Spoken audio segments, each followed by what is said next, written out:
Hello, I'm XPLovecat, and today I'm going to be talking through a Chaosium published scenario called the 19th Hole. And this scenario was published in the Mansions of Madness book, which actually, as a fun fact, it was originally published in 1990. They revamped it and came up with an updated copy, including two of the original scenarios and then adding three new unique ones. So the 19th hole is one that is unique to this most recent edition. This is a one-shot scenario that took my players about 4 hours to play, and what I really liked about this scenario was that it was quick to plan and pretty straightforward. So if you're a keeper that is either newer to Call of Cthulhu or you're a little bit tight on time, this scenario will be great to pull out and start planning. The original setting for this scenario is Dundee, Scotland in 1928, but it could be easily translated to anywhere with a golf course, and it could even be translated to the modern era relatively easy. The basic setup for this is that Arthur and his wife recently moved to Scotland, and they were in charge of overseeing Arthur's ancestral home restoration. But Arthur was more excited to purchase a golf course that was about a mile away that needed a lot of work and revamping. So one day, the foreman that was working on the project to restore the golf course noticed that Arthur's car was outside of the gates, but Arthur was nowhere to be found. So this is a classic disappearance that you'll walk your investigators through. Now I'm going to go through my top keeper tips and overall thoughts on the scenario, so moving forward there will definitely be spoilers. What happened to poor Arthur? Well, first of all, don't feel so bad for him. As you'll find out reading through the scenario, he wasn't exactly the nicest person to his house staff or the people working on the golf course. So this is something that your players will find out through interviews and investigation. Side note, as you're starting to plan this scenario, there is a lot of background and very unique details throughout all of the different sections. And I just want to let you know that you don't need to memorize all of these. A lot of it is to add more color and fluff to the scenario in order for you to better visualize and be able to explain it to the players. But don't worry too much about getting all of those detailed down. Just get the overall big picture and you will be good to go. The big picture background here is Dr. Donald Gilmore and Dr. James Lackey, who is an experimental physicist and an engineer, took up residence in the golf club house in the spring of 1918. So they have this secret lab down there that is for experimentation for all these cool scientific things that they were trying to find more about. Specifically, the two men's research focused on etheric projection, that is, projecting the human consciousness into the ether. These two scientists were successful in doing this, and they had this really intricate machine that allowed them to go into the ether and spend time there and leave their physical bodies behind. So Arthur one day decides to check on the progress of the golf clubhouse, and he goes down to the basement. There is a secret wall that these scientists had put up to hide their laboratory, but Arthur stumbled upon it. When he walked inside, he saw two lifeless bodies, tried to figure out what was going on, but ends up tripping onto the machine that allows them to go into this ether, and Arthur is sucked in himself. Even worse, he is over the timer mechanism that would originally go off and allow people to come back to their physical bodies. So what that means is these two scientists and Arthur are trapped in this otherworld ether, and they have nothing left to do but just decide to chill and wait for someone to come and hopefully save them. The cool thing for you as a keeper is the longer that this machine operates, the more that this dimensional instability will start attracting mythos creatures. So there's a lot of room for creativity with this scenario and to pick different mythos entities that you actually want to have in your scenario. There will be three main locations that your investigators go to. These are the Crowwood Hall, which is the Macmillan's house, Queen's Head Pub in Dundee, and Thistledown Golf Club. And more than likely, your players will go in that specific order. Starting with Crowwood Hall, the main goal here is to get the investigators to interact with the staff and interview them and get to know what's going on, maybe figure out a little bit of Arthur's timeline. Now, my biggest tip for you here is to really play up the personalities in the house. I ended up feeling like this scenario was more lighthearted, and so it was cool for me to experiment with the personalities and really be dramatic and silly in some instances. So, for example, one of my maids was a huge gossip, so I would do things like, well, I shouldn't say, but you know what I heard? And then just go on and on about different gossip.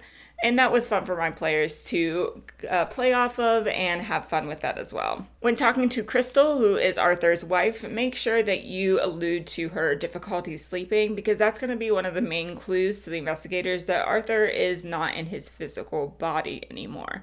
Because Arthur is haunting her dreams and attempts to communicate with her and hopefully get saved. Past talking with Arthur's wife, we have the whole lineup here. We have the butler, the housekeeper and cook, the maids, the groundskeeper, and the valet.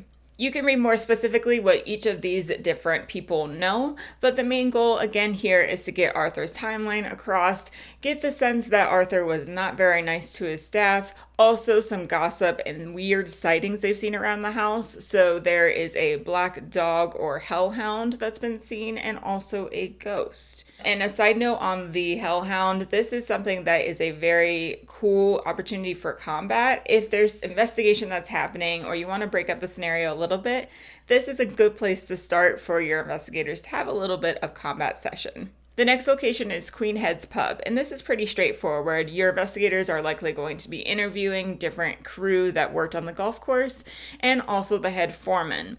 And he's the one that actually has the key to the golf course, which is convenient if your players don't want to break into it in order to do investigation. But you never know, players like to do that kind of stuff. I expect this to be a quicker part of the scenario, but the main points to get across here are the weird things that were happening on the golf course. We had some workers falling ill, flu-like symptoms, tools going missing, weird floating globes of light, walls shifting, and temperature changes. So all of these things can start to get hinted at to the investigators, and also make sure that there's some skeptics that they interview, like, oh, well, that one person saw that something was happening, but I don't believe it. Mix up the different personalities and the types of information that they're going to receive from all of the different workers. The final main location is the Thistledown Golf Course. So what's cool is the scenario actually included rules for playing golf if your players wanted to go down that route. And there's different names for all of the holes, which just adds a little bit more flavor and is fun. The main thing is to get creative with the different happenings on the golf course. So this dimensional rift is kind of causing all these strange things to happen. And there's a lot of great examples in this scenario, but I encourage you to be creative and think of different things that might be interesting to plop into the game. The main attraction is the clubhouse, and there are 2 blueprints for this clubhouse. The first is the most recent, which does not include the little basement portion where the scientist's laboratory is. And then the older portion does include it. So that would be your clue to the investigators that there's something there that they should be looking into. Each room has details in the scenario to walk through what's actually going on in those rooms, and they're weird and quirky and fun. My favorite was the library, which rotates gravity by 90 degrees. So that is some cool things when the investigators come in and just fall to the opposite wall. Very fun to play. So I encourage you to let the investigators take their time going through the clubhouse and get creative with different things that they could encounter. And remember, the longer that this machine operates, the more mythos entities that are going to be attracted to this location. So get creative with that as well, and use that to rise the tension. Put a little urgency around your players finding Arthur. One entity that is specifically called out in the scenario is the Dimensional Shambler, which was fun to use and I would highly recommend. The Dimensional Shambler is not going to necessarily harm the players right away, but they will likely take one of the players into this ether. So this is an awesome opportunity to give your players direction and a clue possibly. What I did is I took one person into a side room that got sucked into the dimensional Shambler's realm, and I let them ask one question to Arthur. So they did see that Arthur was in this ether, and they had an opportunity to ask one question. And that's because they weren't necessarily piecing together what they needed to do or what was happening. So that was a really great way for them to, one, feel special, because we all know players love to have secret information and be able to relay that to the other players at the table. And two, it gave them an opportunity to find out more information and get kind of on the right track. So I'd highly recommend that you use this if your players need a little bit of an extra boost. Hopefully your players eventually make it to the basement and realize that Arthur needs their help. And the way to help them is by cutting off power to this machine. So there are a couple ways to do that on the golf course, which is nice because it gives your players a few different options. And that is the 19th hole. My overall thoughts on this is that it was lighthearted, fun to play, unique rooms, a little bit of a sciencey twist, and a lot of room for creativity. I would recommend this to new keepers or anyone who's a little bit tight on time. Overall, I thought this was a fantastic one-shot scenario. If you like my Call of Cthulhu scenario reviews, feel free to like and subscribe, and I have more that you can watch over here. Thank you so much for watching. Bye.